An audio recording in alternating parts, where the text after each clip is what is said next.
Le riz, c'est un aliment qui m'inspire parce qu'on est en train de se rendre compte que le riz, on peut l'utiliser autrement que juste une garniture, entre guillemets, bête et simple, d'un poisson ou d'une volaille.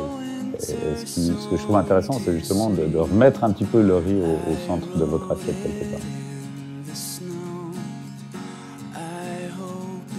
Alors, il y a plein de riz qui sont intéressants. J'ai envie d'en sélectionner deux qui sont un peu moins connus. Il y a un mélange de riz violet du Laos là, qui est très intéressant visuellement, puis gustativement aussi, qui apporte pas mal de différences par rapport à des riz plus standards, j'ai envie de dire.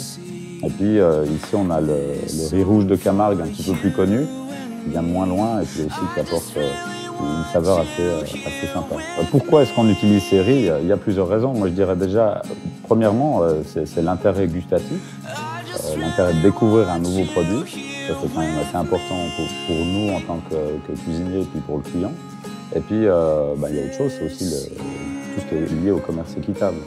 Ça, c'est pas des riz qui sont commercialisés dans la même logistique. Ça donne un autre goût à l'assiette, oui, parce qu'à l'heure actuelle, je pense qu'on peut plus consommer une assiette, consommer un aliment sans penser aux conséquences que ça a derrière, donc sans penser aux conséquences environnementales, au développement durable. Ça fait partie de l'aliment et ça fait partie de ce qu'on mange. Et les étudiants sont sensibles à ce que je leur dis, un peu tous les problèmes qu'il y a liés au commerce équitable, ou au commerce qui n'est pas équitable plutôt.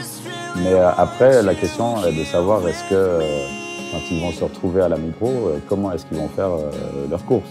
Alors ça, moi je pars du principe qu'on ne peut pas imposer à quelqu'un de choisir tel ou tel aliment, mais j'essaie plus de plutôt influencer, ou en tout cas informer, et après c'est à eux de faire leur choix sur est-ce qu'ils décident de continuer à acheter les produits à budget ou est-ce qu'ils sélectionnent un petit peu en fonction d'où ça vient, comment ça a été cultivé. On voit bien qu'on n'a pas besoin d'acheter du magret de canard, du foie gras ou des produits luxueux pour se faire plaisir.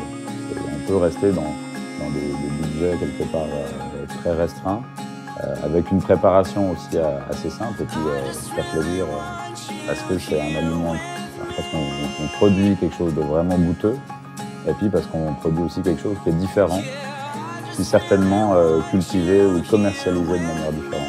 Et ça, c'est un goût assez particulier dans l'assiette, je trouve. En consommant des produits comme ça, je pense qu'on est beaucoup plus en lien avec des gens du pays du Sud ou avec des gens qui ne sont même pas forcément dans des pays très éloignés, mais simplement en respectant un petit peu plus leur travail. Ça, c'est quelque chose d'important.